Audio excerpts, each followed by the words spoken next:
Assalamualaikum, selamat datang ke Tutan Ron. Pada kali ini aku akan ajar korang macam mana cara untuk buat pemilihan flight controller. Sebab apa, kadang kita yang newbies yang baru nak belajar, dia akan tak tahu macam mana nak pilih flight controller ni. Sebab dekat pasaran kita ada macam-macam jenis flight controller, macam-macam jenama. So aku akan beritahu korang apa yang korang patut tengok semasa korang nak pilih flight controller.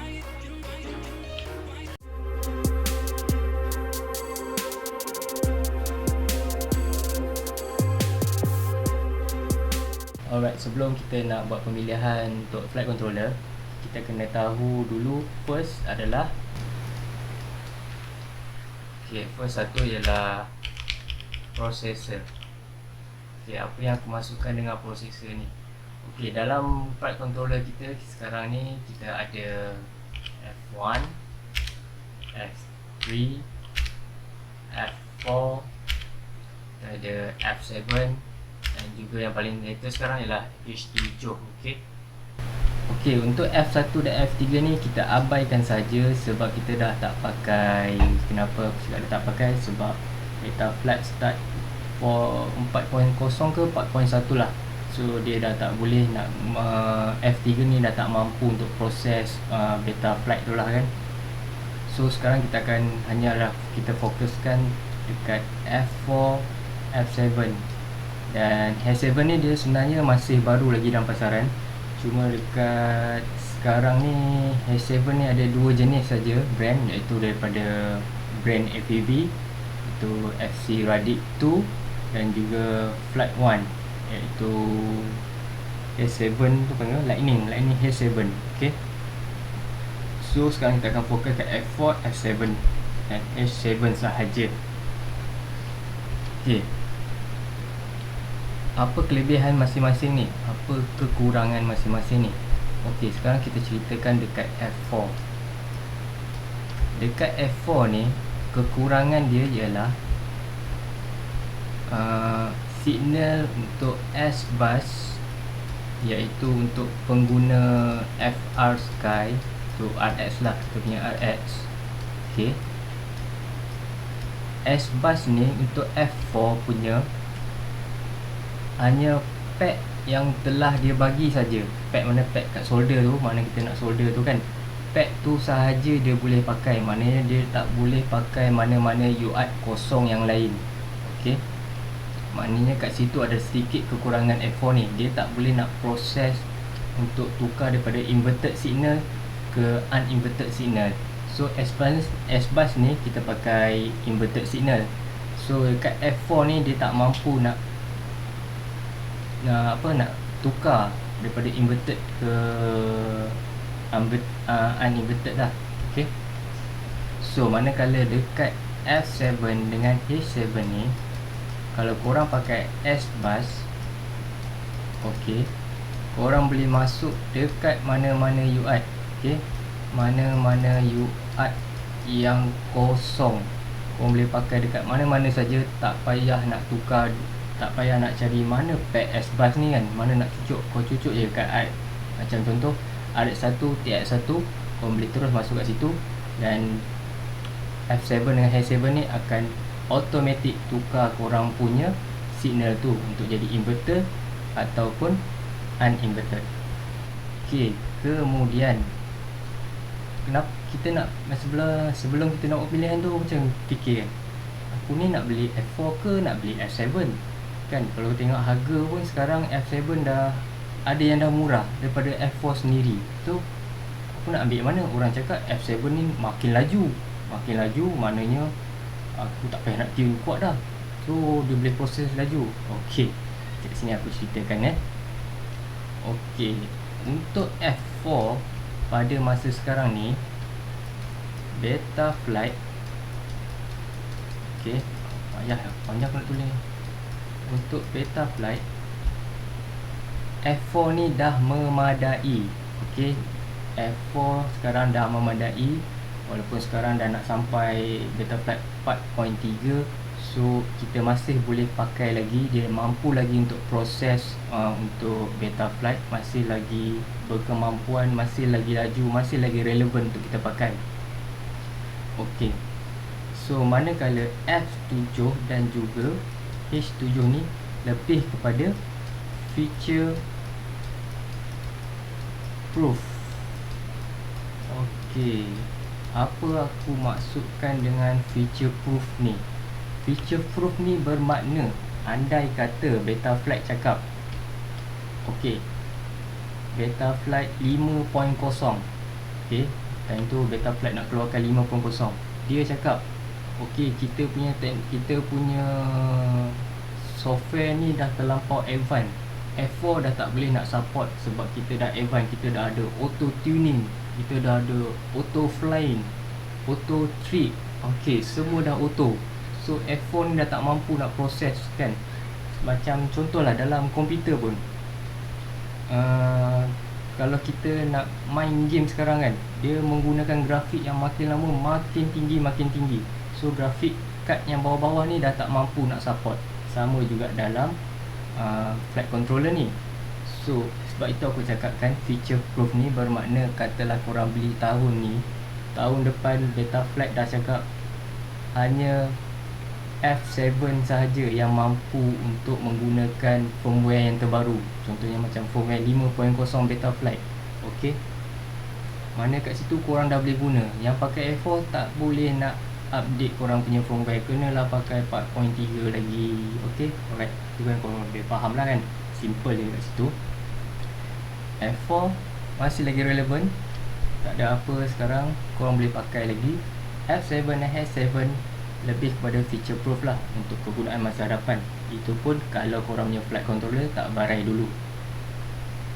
Okey, dari segi performance F4 dan F7, kalau ni ikutkan performance dia identical tau, dia hampir sama, macam tak dapat rasa sangat bezanya. Macam mungkin ada orang dapat rasa, tapi bagi aku dia sama je lah. Kau fly F4 dengan F7 lebih kurang je, dia tak ada rasa ke macam F7 ni rasa lagi shock nak fly, lagi smooth. Ok, itu semua bergantung pada PID korang. Alright, so korang dah tahu untuk pemilihan F4, kau nak pakai F4 ke, F7 ke, H7 ke. Ok, so sekarang sebab H7 ni dia masih baru, so harga untuk flight controller dia agak Yahudi sikit lah kan. Okay, sebagai contoh aku tunjukkan F7 punya flight controller. Okay, sebagai contoh ni adalah daripada brand FPV, iaitu Radix Dual S7 flight controller. Okay, kau tengok cantik kan dia punya flight controller. So flight controller ni, kalau korang tengok harga dia, jom kita tengok harga dia. Pada masa sekarang kalau korang nak main H7, alamak out stock. Ni biasalah, H7 sekarang memang kau laku $65, belum lagi shipping. Alright.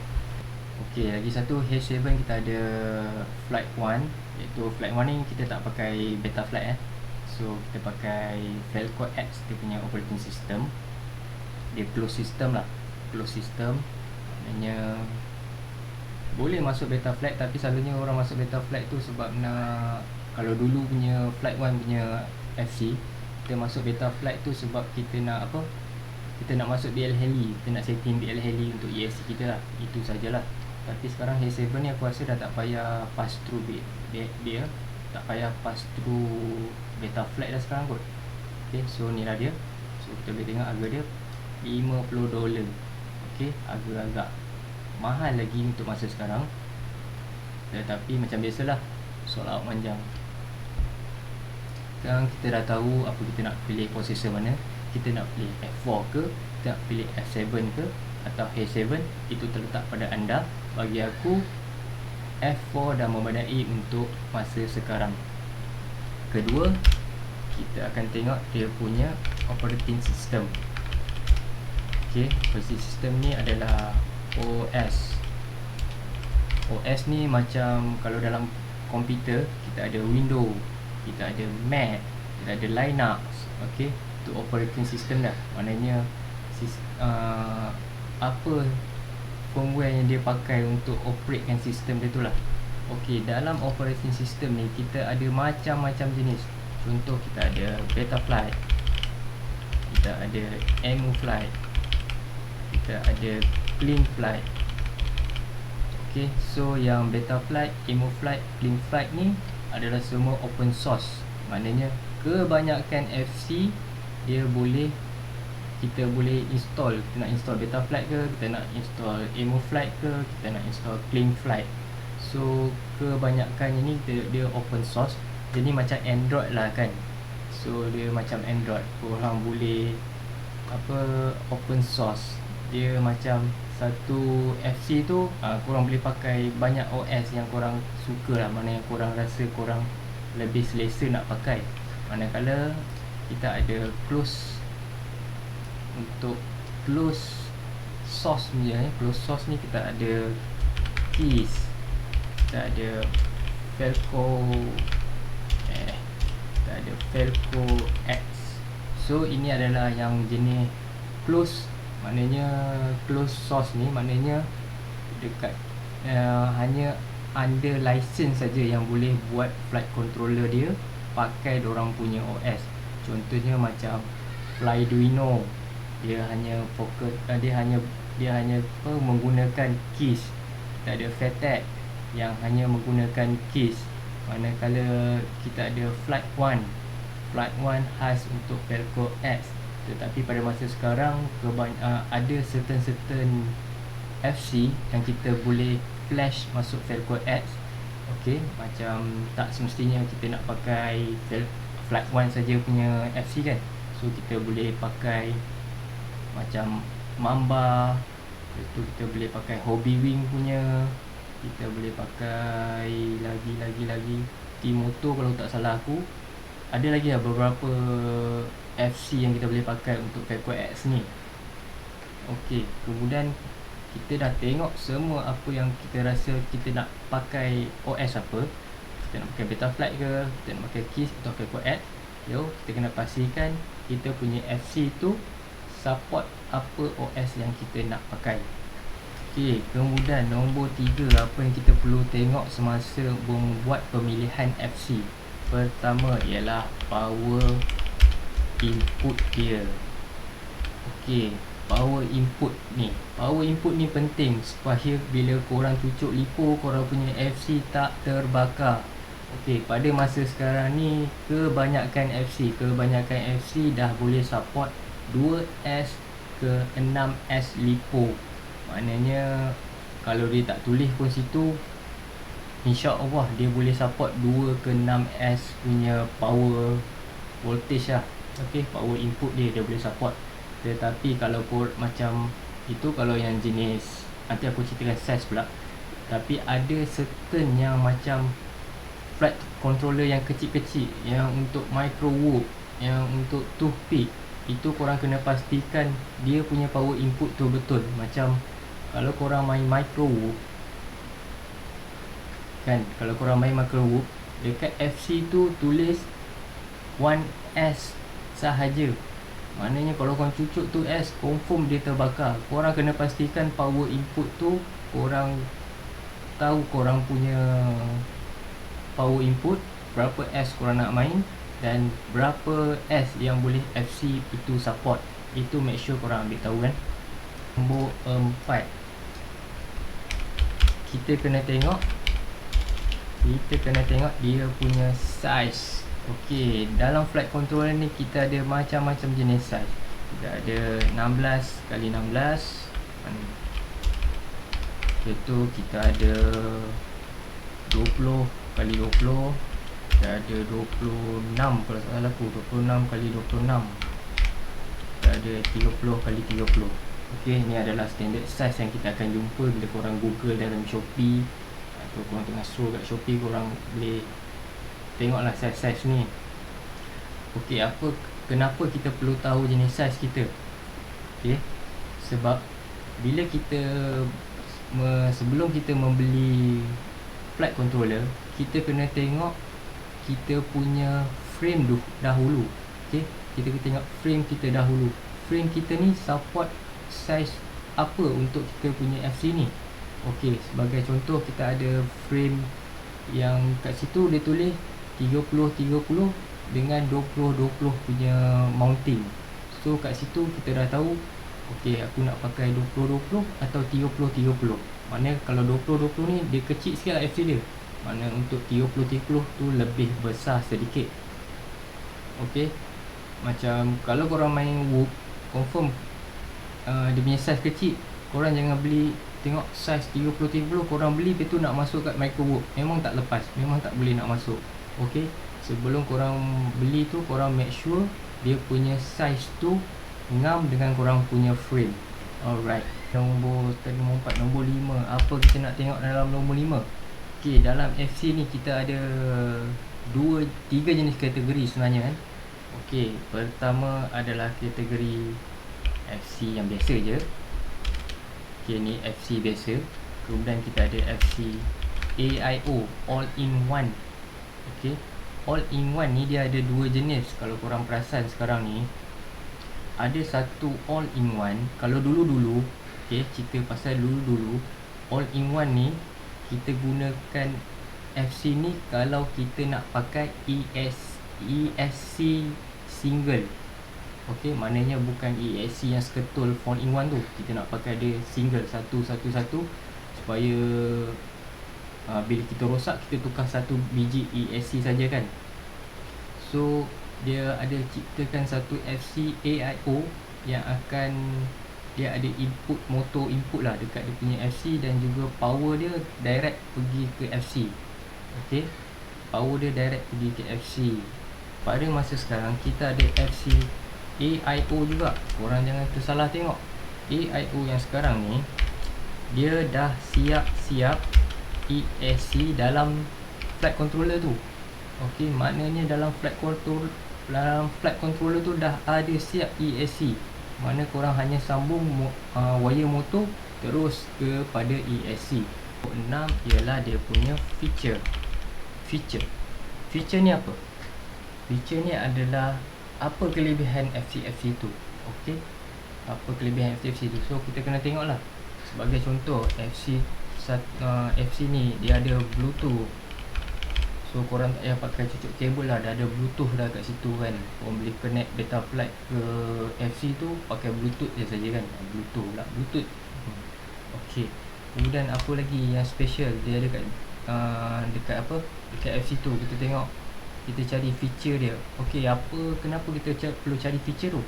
Sebab tiap FC ni, kalau kita tengok, dia ada feature-feature dia sendiri, mana kelebihan-kelebihan dia sendiri. Yang itu kita akan tengok apa kelebihan FC ni, apa kelebihan FC ni. Okey, selain Bluetooth, apa lagi yang ada dekat situ? Dia ada DJI digital punya plug. Okey, so korang tak payah nak solder dah dekat situ. Korang punya A unit boleh terus direct dia cucuk masuk, dah settle, tak payah nak solder. Kemudian apa lagi yang dia bagi dalam tu, contohnya macam kamera switch. Korang boleh masuk 2 kamera dalam satu FC tu. Korang boleh connect 2 kamera. Itu korang boleh assign dekat korang punya remote. Korang boleh tukar, korang nak kamera kiri, kamera kanan, kamera depan, kamera belakang. Okey, ini special dia punya feature. Apa lagi dia kata? Dia kata dia ada 12 volt punya big back. Okey, dia dah sediakan 12 volt punya back. Itu apa lagi special dia?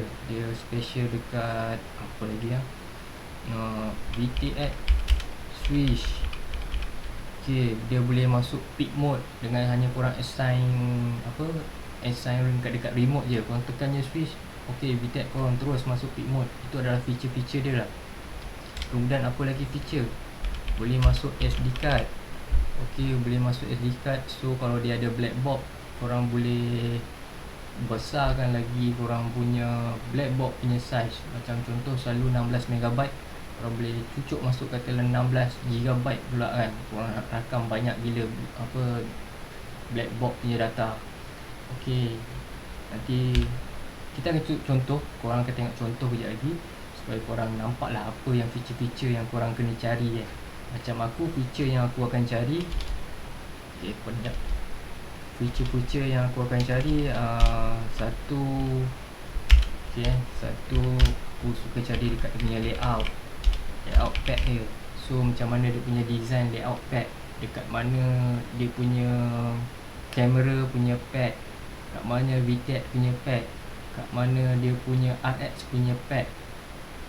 Ok, kat situ aku selalu tengok lah, sebab aku lebih suka kalau kamera punya pad dekat depan. Sebab dulu-dulu ni cerita, ok, ada certain FC ni yang dia berterabur tau, dia punya pad. Ok, kadang dia punya pad kamera dekat belakang, ok, belah belakang. So kita kena tarik wire panjang kat sini, dah jadi tak cantik kita punya wiring. So kena tarik wire panjang. Ada juga FC yang kita punya VTX pakai 5V, tapi sebelah pad untuk VTX tak ada 5V, dia ada untuk VBAC saja. Korang kena tarik pula jauh nak cari mana 5V punya pad. So kat situ aku selalu tengok lah untuk macam mana layout pad dia, macam mana susunan atau layout pad dia lah. Kalau cantik aku akan ambil lah.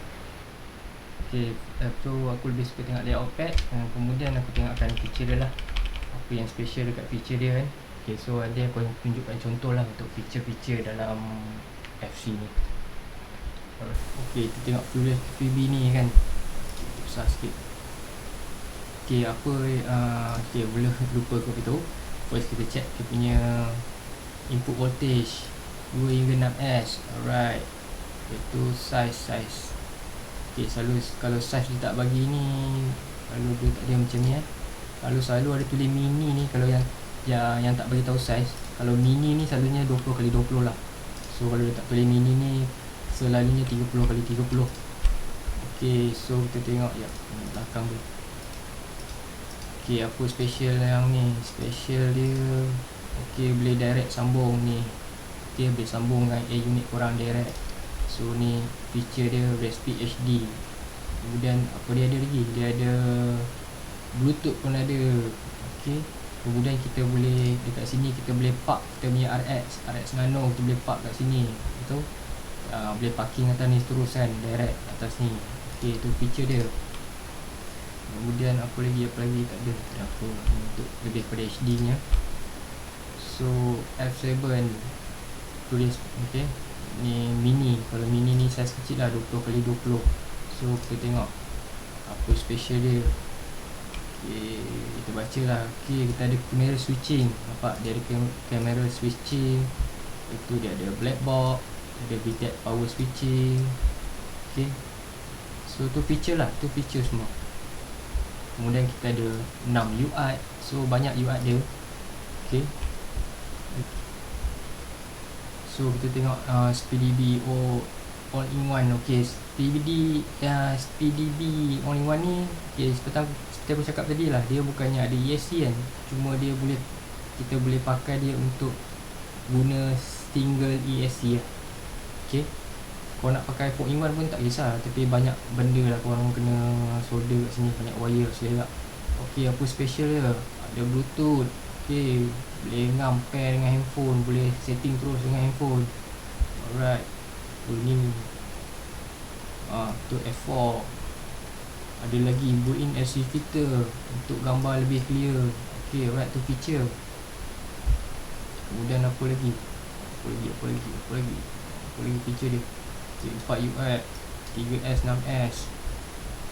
Apa ni? Seat layer PCB more solid. Alright. So apa lagi? Ni aku cakap ni single ESC ni. Ok, alright, single ESC. Ok, ni buat lama kot. Nak buat baru dia. Baru SpeedDB stack. Ada stack je. Ok, kau tengok kan cantik ni kan. Harga pun tak apa tak. Ok, so kita tengok dulu apa dia punya size. So apa dia best ni, apa yang best ni. Ok, so dia wireless lah. Wireless, tak payah nak cucuk. Dia ada built-in wifi dengan bluetooth. Nampak? Ni feature lah, ni feature. Dan apa lagi? Ok, boleh analyze black box. Ok, feature ni feature. Ok, ni dia lebih fokus kepada SPDB dia fokus pada wifi dengan bluetooth lah So lagi tengok dia punya layout macam mana. Okay, ni belah depan kita ada apa, video. Okay, ada cam kat sini, 5V ground, cam boleh masuk kat sini. Nak dia punya susun VTEC kat mana, VTEC masuk VTEC. Video in, mana video out ni.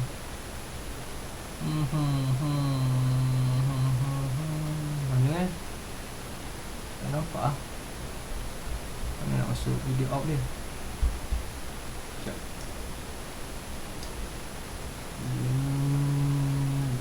Video out kat sini korang yang VTX. Alright.